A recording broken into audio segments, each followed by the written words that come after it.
संज्ञान, संज्ञान तथा संज्ञानात्मक प्रक्रिया। संज्ञान को इंग्लिश में क्या कहते हैं हम? कॉग्निशन। ठीक है, कॉग्निशन एंड कॉग्निटिव प्रोसेस किसे कहा जाता है? संज्ञान का शाब्दिक अर्थ होता है जानना या समझना। चाहे वो कोई भी चीज़ हो, कोई वस्तु हो सकती है, व्यक्ति हो सकता है, कोई घटना हो सकती है, एनीथिंग दैट कैन बी, तो उसके बारे में जानना और समझना क्या कहलाता है? संज्ञान कहलाता है। ठीक है, संज्ञान उस मानसिक प्रक्रिया को संबोधित करता है जिसमें चिंतन, स्मरण, अधिगम, प्रत्यक्षण, प्रेरणा, समस्या समाधान, निर्णय लेना और भाषा के प्रयोग का समावेश होता है।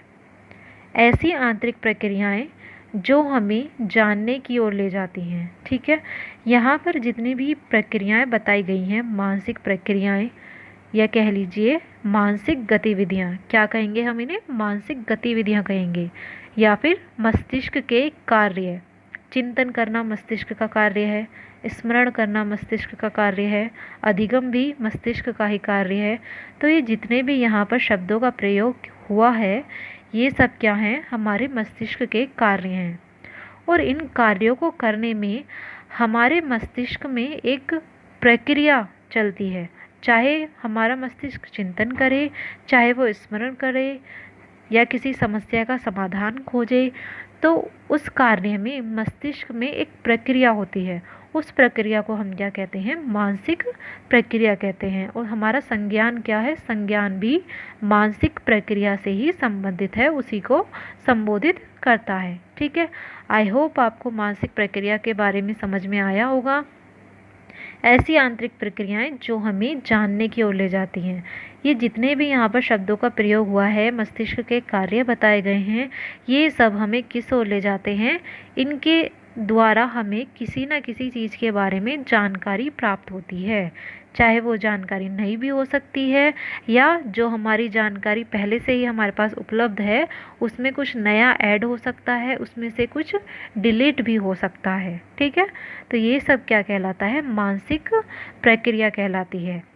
हमारे सामान्य जीवन में किसी भी कार्य को करने में या बोलने में, सुनने में, देखने में जो भी हमारे मस्तिष्क में प्रक्रिया चल रही है वो कहलाएगी मानसिक प्रक्रिया। और जब हम मानसिक प्रक्रिया में चिंतन, अधिगम, स्मरण, प्रत्यक्षण, इन सब चीज़ों का प्रयोग करते हैं, इन सब कार्यों को करते हैं, तब वो किस में परिवर्तित हो जाती है? मानसिक प्रक्रिया संज्ञानात्मक प्रक्रिया में परिवर्तित हो जाती है। ठीक है, अब ज़रा सोचिए, मान लीजिए आप अपने लिविंग रूम में बैठ करके सोफ़े पे आराम से बैठे हैं और मूवी देख रहे हैं। अचानक से आपको कुछ जलने की स्मेल आने लगती है, तो आपका ध्यान जाता है एकदम से कि आपने अवन में पिज़्ज़ा बनने के लिए रखा हुआ है। ठीक है, आप भाग करके वहाँ जाते हैं और अवन का स्विच ऑफ करते हैं। उसके बाद उसमें से पिज़्ज़ा को बाहर निकालने की कोशिश करते हैं, ग्लव्स पहनते हैं, फिर पिज़्ज़ा को बाहर निकालते हैं और फिर सोचते हैं कि उस पिज़्ज़ा का अब क्या करना है। अगर उसमें से कुछ पोर्शन सही बचा है, क्या वो खाने लायक है या नहीं है। तो ये जितनी भी प्रोसेस हुई है, इसमें आपको ये कुछ याद भी करने की ज़रूरत पड़ी, ध्यान लगाने की भी ज़रूरत पड़ी। जैसे ही आपको स्मेल आई जलने की, तो आपका ध्यान एकदम से कहाँ गया कि आपने पिज़्ज़ा बनने के लिए रखा हुआ है। फटाफट से आप दौड़ कर गए, आपने पिज़्ज़ा को निकाला।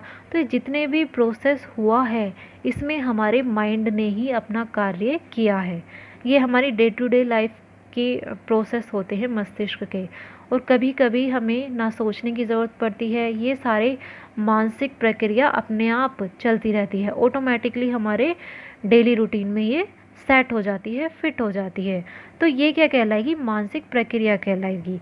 और जब इसमें हम किसी चीज़ के बारे में चिंतन करेंगे या किसी चीज़ को याद करने की कोशिश करेंगे, लर्निंग करेंगे, किसी चीज़ का ऑब्जर्वेशन करेंगे या निर्णय लेंगे, किसी के बारे में डिसीज़न लेंगे, या फिर हम भाषा का प्रयोग करेंगे, यानी कि बच्चे जैसे भाषा का प्रयोग करना सीखते हैं, तो वो सारी चीज़ें क्या कहलाएंगी? संज्ञानात्मक प्रक्रिया कहलाएंगी।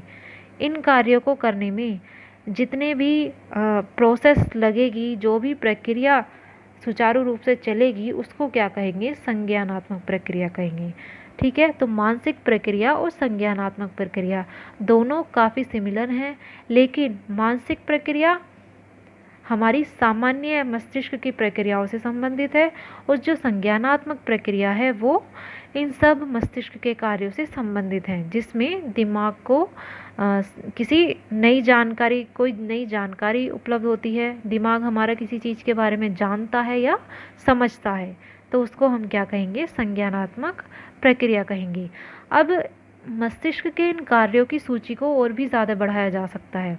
ये जितने भी यहाँ पर हमने मानसिक गतिविधियाँ जो बताई हैं, इनको और भी ज़्यादा बढ़ाया जा सकता है। इसे हम कितना भी बड़ा कर सकते हैं, कोई बाउंडेशन नहीं है इस चीज़ की। फॉर एग्ज़ाम्पल यहाँ देख सकते हैं आप, ध्यान देना, याद करना, ये जितने भी चीज़ें हैं ये सब मस्तिष्क के ही कार्य हैं। संकेतीकरण, जब हम मान लीजिए रोड पर जाते हैं, वहाँ पर डिफरेंट टाइप्स ऑफ सिंबल्स लगे हुए होते हैं, एरो लगे हुए होते हैं। रोड क्रॉस जहाँ पर करनी होती है वहाँ पर अलग सिंबल लगा होता है, स्पीड लिमिट के लिए अलग सिंबल लगा हुआ होता है। तो क्या है, सिंबल देखते ही हमारे माइंड में वो बातें एकदम से आ जाती हैं। जिस चीज़ के लिए वो सिंबल लगा हुआ है उससे संबंधित बातें हमारे माइंड में एकदम से आती हैं। तो वो प्रोसेस अचानक से होता है, तो वो भी क्या कहलाता है, मानसिक गतिविधि कहलाती है। ठीक है। वर्गीकरण करना, किसी भी व्यक्ति को उसके गुणों के आधार पर वर्गीकृत करना, या फिर कोई भी ऐसी चीज़ें जिनका हम वर्गीकरण करें, क्लासिफिकेशन करें। क्लासिफिकेशन करने में भी मानसिक गतिविधि का प्रयोग होता है, या हम कह सकते हैं वर्गीकरण करना क्या है, एक मानसिक गतिविधि है। योजना बनाना, व्याख्या करना, सृजन करना, किसी भी नई चीज़ का क्रिएशन करना, कल्पना करना, इमेजिनेशन। ठीक है। ये सब क्या है, मानसिक गतिविधियाँ हैं, मस्तिष्क के कार्य हैं। तो ये सब चीज़ें हमारे मानसिक प्रक्रिया से संबंधित हैं। इन कार्यों को करने में मस्तिष्क में जो प्रोसेस होती है, प्रक्रिया होती है, वो क्या कहलाती है, मानसिक प्रक्रिया कहलाती है। अब इस चीज़ को, मस्तिष्क के विकास को, कॉग्निटिव डेवलपमेंट को, संज्ञानात्मक विकास को पियाजे ने बहुत ही अच्छी प्रकार से डिफाइन किया है। ठीक है। पियाजे ने अनेक अवस्थाओं में बालक के संज्ञानात्मक विकास को विभाजित किया है। उन्होंने 4 अवस्थाएं बताई हैं। संवेदीगामक अवस्था यानी कि सेंसरी मोटर स्टेज, जो कि 0 से 2 वर्ष तक होती है, यानी कि बच्चे के जन्म लेने से उसके 2 वर्ष तक। उसके बाद है पूर्व संक्रियात्मक अवस्था यानी कि प्री ऑपरेशनल स्टेज, जो 2 से 7 वर्ष तक होती है। इसको इन्होंने 2 भागों में बांटा है। पहली है पूर्व प्रत्यात्मक अवस्था, मतलब प्री कॉन्सेप्चुअल स्टेज, ये 2 से 4 वर्ष तक होती है। उसके बाद है अंतःप्रज्ञा अवस्था, इंट्यूटिव स्टेज, जो है 4 से 7 वर्ष तक। उसके बाद है मूढ़ संक्रियात्मक अवस्था, कॉन्क्रीट ऑपरेशनल स्टेज, ये है 7 से 11 या 12 वर्ष तक भी इसको माना जाता है।